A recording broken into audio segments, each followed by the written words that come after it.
Russia's Putin has startled the world and more so shocked America by declaring that Russia has successfully tested its nuclear-powered Burevestnik cruise missile, a nuclear-capable long-range, rather unlimited-range weapon Moscow says can pierce any missile defense shield.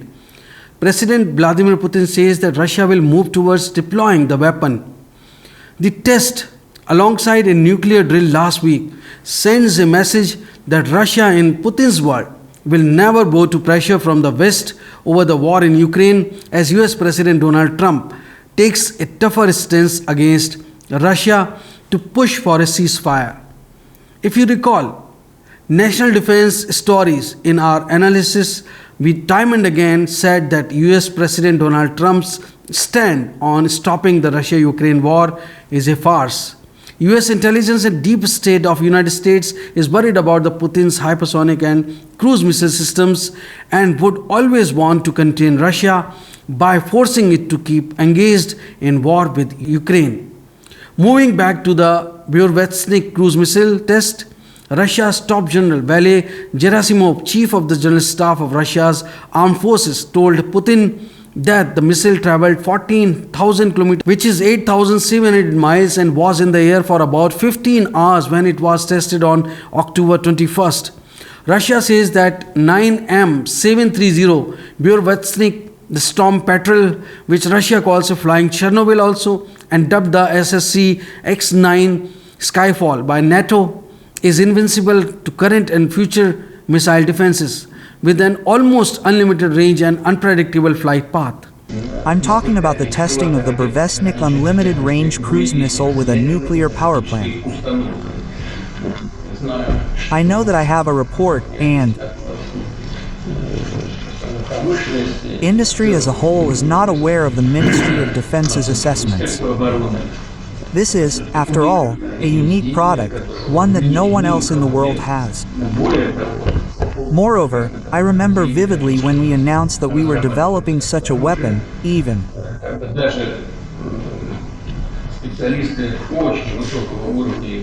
very high-level and K-class specialists told me that yes, this was a good and worthy goal, but unrealizable.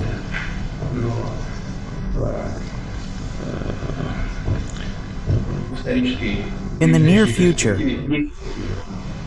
this was the opinion of, I repeat, highly qualified specialists. And now the decisive tests have been completed. Much work remains. To put this weapon on combat alert. This is understandable. All the regulations need to be followed.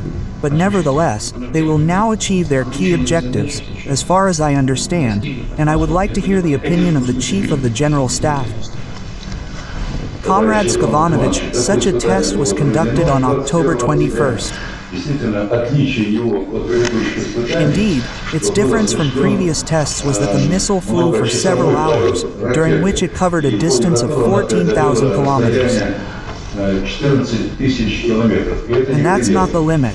Technically, this is true, using a nuclear power plant. And the technical characteristics of the Burevestnik generally allow it to be used with guaranteed accuracy against highly protected targets at any range. Moreover, during the missile's flight, all the prescribed vertical and horizontal maneuvers were completed, thereby demonstrating its high capabilities for evading anti-aircraft missile defense systems.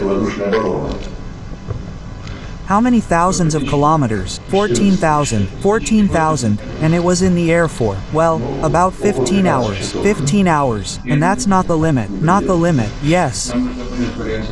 Burevestnik is one of the 6 new Russian strategic weapons unveiled by Russian President Vladimir Putin on 1st March 2018. Putin has cast the weapon as a response to moves by the United States to build a missile defense shield after Washington in 2001 unilaterally withdrew from the 1972 Anti-Ballistic Missile Treaty and to enlarge the NATO military alliance.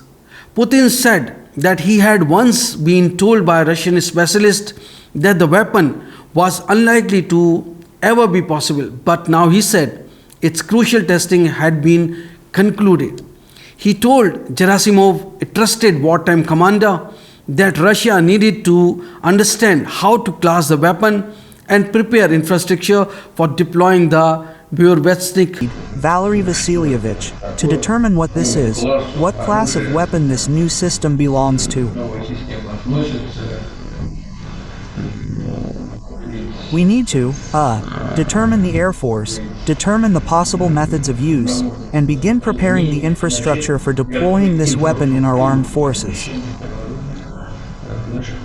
Yeah, right. This effort bears similarity to the discontinued US project Pluto from 1957, which, although functional, was perceived as too provocative, less effective than intercontinental ballistic missiles, and presented radiological emissions that made scheduling test flights difficult.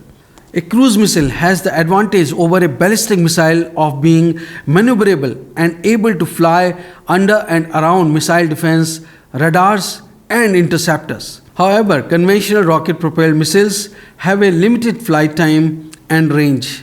Power from nuclear fission offers far more energy from a given mass of fuel, which, if it could be used for propulsion, would hypothetically allow a missile to be launched far outside the defensive zone of a target, to take a circuitous route that avoids defenses, and to loiter for an extended period. The United States developed a supersonic low-altitude missile, nuclear-powered cruise missile during the 1950s, achieving successful full-power testing of Tori 2A and C, but abandoned the project, in part due to the radioactive pollution produced by the deployment. But the timing of a missile test and its announcement by Putin in fatigue at a meeting at a command point with generals in charge of the Ukraine war sends a signal to the West and to Trump in particular. US President Donald Trump recently has announced that US is developing Golden Dome, a missile defense shield against hypersonic weapons and threats, and would be the best in the world to mitigate any hypersonic threats. However, Russia's Burevestnik is far more dangerous and literally invincible, as it can fly far below any radar coverage. The missile, however, have the potential to radiate the atmosphere from which it may pass, as it is powered by a nuclear reactor. By announcing the successful testing, Putin has sent a strong signal to the United States and directly to his friend Trump, who in a farce called Russia as a paper tiger for failing to safely subdue Ukraine. The message is that Russia remains a global military competitor, especially on nuclear weapons, and that Moscow's overture on nuclear arms control should be acted on. Putin's message for the broader West, after the United States moved to provide Ukraine with intelligence on long-range energy infrastructure targets in Russia, is that Moscow can strike back if it wants to. News agency Reuters has published that after the Wall Street Journal reported that the Trump administration has lifted a key restriction on Ukraine's use of some long-range missiles provided by Western allies, Putin said on Thursday that if Russia was attacked, the response would be very serious, if not overwhelming. Russia earlier had used Oreshnik missile against Ukraine, however, without any warheads, to send a message only to the West. Regarding the training of strategic offensive forces, we have once again confirmed the reliability of Russia's nuclear program, strategic forces capable of fully ensuring the national security of the Russian Federation and the Union State. And, we've already spoken about this. This is a fact well known to everyone, to all military experts. The so-called modernity of our armed forces, or rather, our nuclear deterrent, is at the highest level. Well, perhaps one could say without any pretense that it is at a higher level than at least all nuclear-armed states.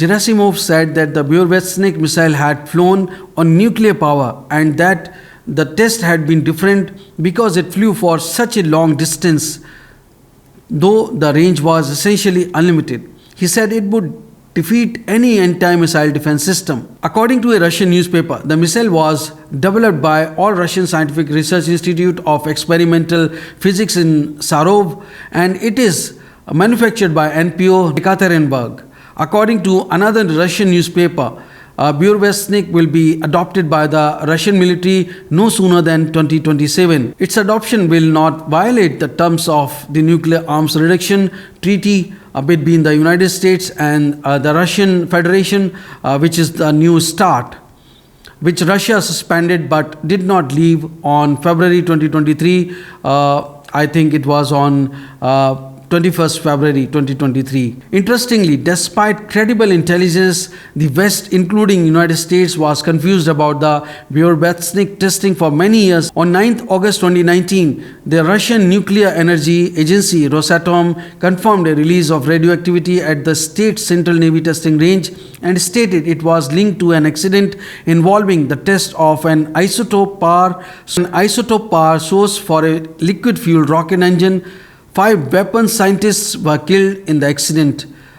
Non-proliferation expert Jeffrey Lewis and Federation of American Scientists fellow Ankit Panda suspected the incident resulted from a test of the Burevestnik cruise missile. However, other arms control experts disputed the assertions.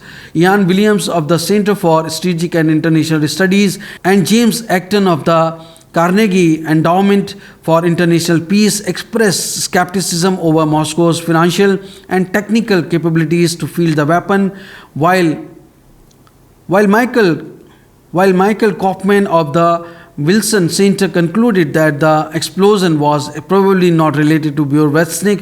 Putin on Wednesday oversaw a test of Russia's strategic nuclear forces on land, sea and air to rehearse their readiness and command structure.